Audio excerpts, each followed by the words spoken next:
कई लाख क्राउड वहां पर लगने वाला है, कई लाख की भीड़ वहां जमा होने वाली है, नाम मैं नहीं लूंगा, वहां भीड़ जमा होने वाली है, जगह जगह पोस्टर लग रहा है, शिरक की भीड़ लगने वाली है। भीड़ को कभी कभी अमेरिका में लगती है, अभी 31st नाइट को भीड़ गोवा में समंदर के किनारे लगने वाली है। अभी लोग 15-15 लाख रुपए खर्च करके लोग अफ्रीका से, अमेरिका से, न जाने कहां कहां से आएंगे तुम्हारे हिंदुस्तान के गोवा में समंदर के किनारे।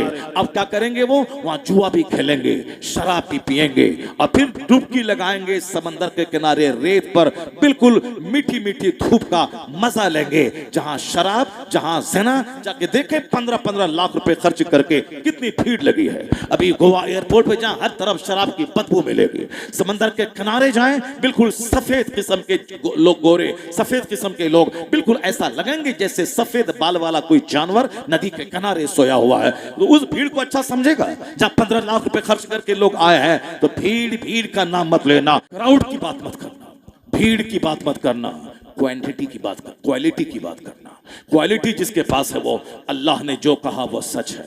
अल्लाह से हट के जब बंदा सोचेगा दुनिया में तबाही आएगी। नहीं देखा तुमने 5 बलात्कारी को फांसी की सजा हो गई, लेकिन उसके बावजूद आए दिन ज़िना और रेप और कत्ल के मामला पेश आ रहे हैं। क्यों नहीं रुक रहा? मैं तो अक्सर कहता हूं, आपने 5 बंदों को फांसी दे दी, फिर भी रेप नहीं रोक पाया, क्राइम नहीं रुक पाया। यहां तक कि पढ़े लिखे लोग मेडिकल कॉलेज में इस तरह की बुराई कर रहे हैं, तहखाने में इस तरह का कारोबार चल रहा है। तो इसका मतलब ये नहीं कि जहां दिन रात लड़कियां अधनंगी चल रही है, लिबास पहनने के बाद भी वो नंगी ही नजर आती हैं, तो फिर वहां देखते देखते जी भर जाएगा। ये भरने वाली चीज नहीं है। ऐसा थोड़ी कि आज मैं 10 रोटी खा लूं तो कल भूख नहीं लगेगी, कल मैं आज मैं पानी पी लूं 1 लीटर तो कल प्यास नहीं लगेगी। नहीं, जब तक बंदा जिंदा है तब तक प्यास लगेगी, जब तक बंदा जिंदा है तब तक भूख लगेगी, और जब तक बंदा जवान है तब तक औरतों की चाहत होगी। इसीलिए अब उस चाहत को कंट्रोल देना है, उस भूख को कंट्रोल देना है, उस प्यास को एक लाइन देनी है। ऐसा नहीं कि जो मिले सब पी ले, नहीं, क्या पीना है क्या नहीं पीना है ये बताना है। क्या लीगल है क्या इलीगल है, क्या राइट है क्या रॉन्ग है, क्या परमिटेड है क्या फॉरबिडन है, क्या जायज है क्या नाजायज है, क्या पिए क्या नहीं पिए, क्या खाएं क्या नहीं खाएं, ये देखना है। उसी तरह जब औरतों की ख्वाहिश हर मर्द के दिल में है और मर्दों की ख्वाहिश हर औरत के दिल में है, अगर ये ख्वाहिश बेलगाम हो गई तो समाज में जुल्म होगा, समाज में कत्ल होगा, समाज में अफरा तफरी रहेगी। बीवी रहेगी दूसरे की, 10 गुंडे की नजर में उसकी बीवी अच्छी लगी, फिर उसकी बीवी को वहां से बाई फोर्स निकालेगा, उससे रेप करेगा, उसको कत्ल करेगा। ये समाज में कत्ले आम हो जाएगा, औरतों को पाने के लिए कत्ले आम हो जाएगा। इसलिए कहा गया जब आपकी कचहरी, आपका कोर्ट, आपकी आर्मी, आपकी फौज जब रेप नहीं रोक पाई तो आप कानून पर्दा का मजाक उड़ाते हैं। नहीं देखा आपने किस कदर दौरे जाहिलियत में औरतें बेपर्दा रहती थी, सौतेली माओ से दुर्व्यवहार होता था।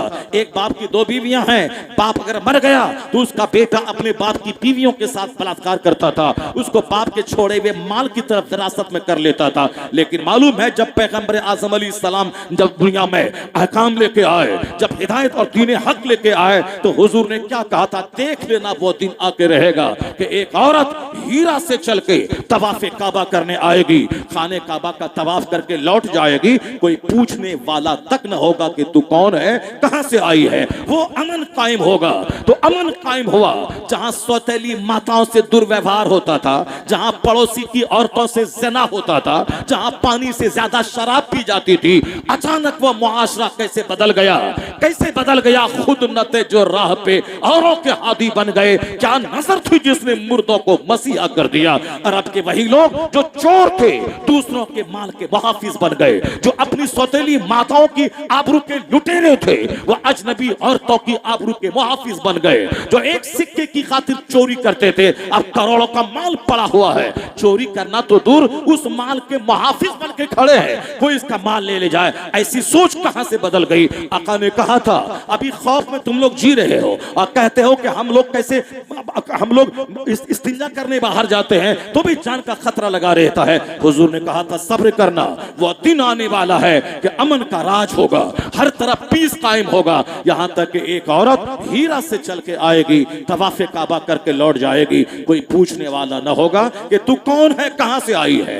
वो दिन आके रहा। एक सहाबी कहते हैं मैंने देखा वो दिन आ गया जब इस्लाम का दबदबा कायम हुआ, इस्लामिक गवर्नमेंट कायम हुई, कुफ्र और शिर्क पर तबाही आई, सारे कुफार और मुशरिकीन कुछ तो मारे गए और जो सारे कलमा पढ़ लिए। जब हर तरफ इस्लामी सल्तनत कायम हुई, चोरी खत्म, डकैती खत्म, शराब नोशी खत्म, सेनाकारी खत्म, यहां तक कि वह लोग सेना के आदि अब इस कदर अंदर से बदल गए जो कहते मैंने देखा एक औरत जेवरात से लैस होकर आई है, हीरा से इराक से चलकर तवाफ़े काबा करके लौट गई है।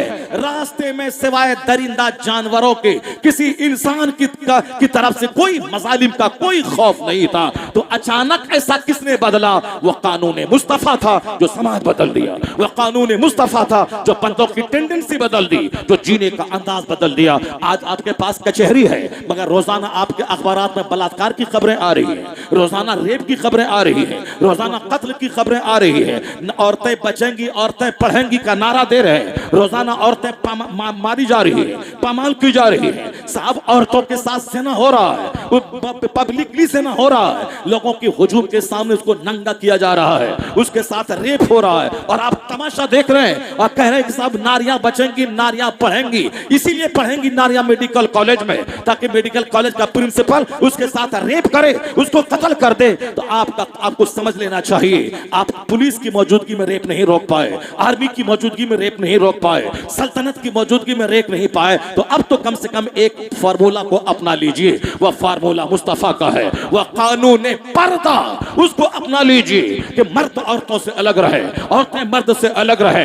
जब रेलवे स्टेशन में दोनों का डब्बा अलग रह सकता है तो पढ़ने के इदारे भी, गर्ल्स कॉलेज अलग रहे, बॉयज कॉलेज अलग रहे, पढ़ाने वाले यहाँ मर्द रहे, पढ़ाने वाली वहां औरतें रहे, ट्यूशन सेंटर में दोनों अलग रहे, कोचिंग सेंटर में दोनों अलग रहे। मखलूत निज़ाम तालीम को बंद कीजिए। 18 साल का जवान, 18 साल का जवान लड़का, जवान लड़की एक टेबल पर दोनों पढ़ेंगे तो रेप से कोई उसको रोक नहीं पाएगा।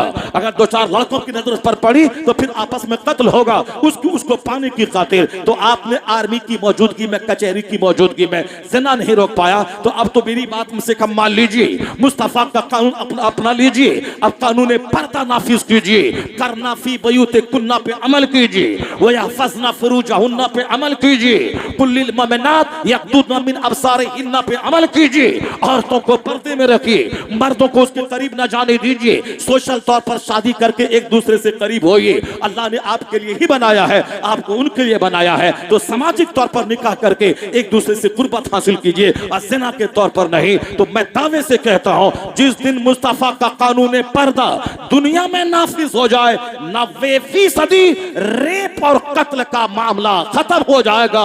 उसी तरह अमन कायम होगा जैसे मुस्तफा के कानून ने अरब में अमन का नाफिज कर दिया और अमन अरब से ज़िना, शराब, लूट खसोट सबको मिटा दिया। ऐसा मिटाया कि आज तक वहां पे उस तरह की बेहयाई नहीं आई। इसलिए इज्जत का माहौल पैदा होता चला, नारे तकबीर, घटेगा इज्जत का माहौल पैदा होता चला। नारे रिसालत, नारे गौसियत।